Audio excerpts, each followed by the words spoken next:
Hey, thanks for coming back to the channel, checking us out. Anyway, we're gonna do a quick little video of LTR fuel system. So if you starts up great, and then it bogs, when you give it a little bit of gas, usually from what I've seen, it's something's got some dirt in it or in the fuel system. So the first thing that I do is make sure your inline filter's big enough for the flow to go through. I know some of them use a stainless steel fuel filter there. The holes on them are really small. You want to make sure you're getting fuel to your fuel pump. This is just a Napa filter. Never had one problem with these. Easy to change out.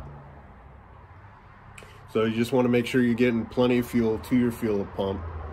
And also, just in case you get rid of your swirl filter, you want to make sure you put a T in there, because one of them is for this vent hose. You just don't want to get rid of that. It needs to vent. It allows the fuel to continue to go in there. Anyway, so so as you can see right here, I just scooted the tank off the side. I pulled the injector out, fuel pump, everything's hooked up here. Now normally if you having a problem and you just want to clean these out, I will pull these hoses off and spray carb cleaner through all these hoses and these connectors. Yeah, the connectors suck to get off. Just part of it. And then you can pull the fuel pump out of here, and there's a screen on the bottom of the fuel pump, and I'll clean that out. And you also want to make sure your fuel pump's turning on when you're turning your key on, because you can blow a fuse, and your fuses are right here in here. So when you turn your key on, you should be able to hear it.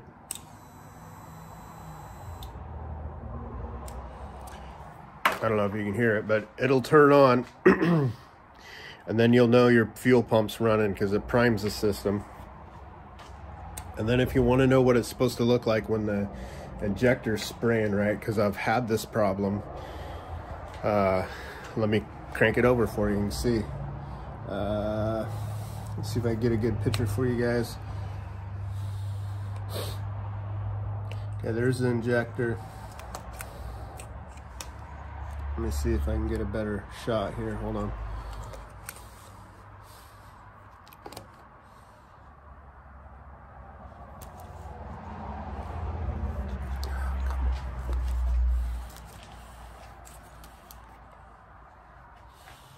Okay. So here's the injector right here. Let's see if I can hold that there while I crank it. So it's kind of a nice even spray all the way through. Usually if you got a problem, it'll be more of a real fine and won't be spread out when it sprays. And that'll still allow it to crank over, barely. But usually it'll try to fire or not fire at all. And I've had that, and so the injector, from my experience, has been plugged. So you can go you can go this route. Instead of, everybody will tell you, put a new injector in there. Well, an OEM one's a couple $100, so that's a bad idea in my mind. So you can get these these plugs do go bad. They're the plugs that go into your fuel pump and also into your injector here. And you can replace these, they just splice on. But if you get one of these, you can buy them off eBay for, I don't know, like $4 or $5, I think, maybe less than that. you can click this on your injector and splice these back, and then you can so you can open your injector. I use a jump box, and I fill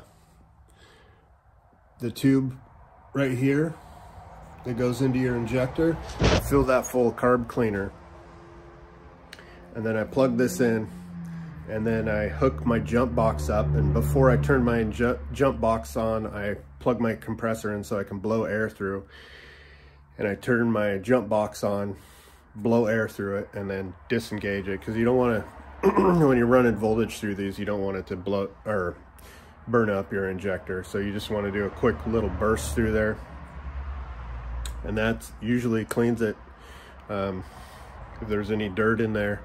And I also have ran into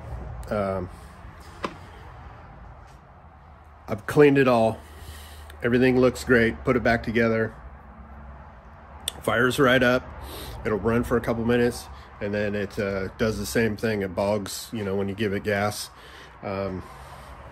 So what happened was, obviously the injector, I pulled it all apart again, injector was plugged again. And so what I did was, I cleaned out the inside of my tank. And I know people, these stock caps, the rubber gets worn out on them and they fall in there. So it might not be a bad idea to check that, the rubber O-rings in the bottom of the stock gas cap. But I just drained all the gas out of the tank, hosed it all out and cleaned it all out, made sure there was no crap in the bottom of it, and then I just set it upside down, let it dry out. And ever since I did that, I've had no issues whatsoever. Besides that, that's how I take care of these. And all three of my bikes, the 2 race bikes and the Stalker that I have, are all the same. Same inline filter on all of them. I run because I haven't had an issue, so I try to stay with the same thing. Same inline filter. I actually have an extra fuel pump and housing, so if I ever run into one gets plugged at the track, I can actually just swap those out.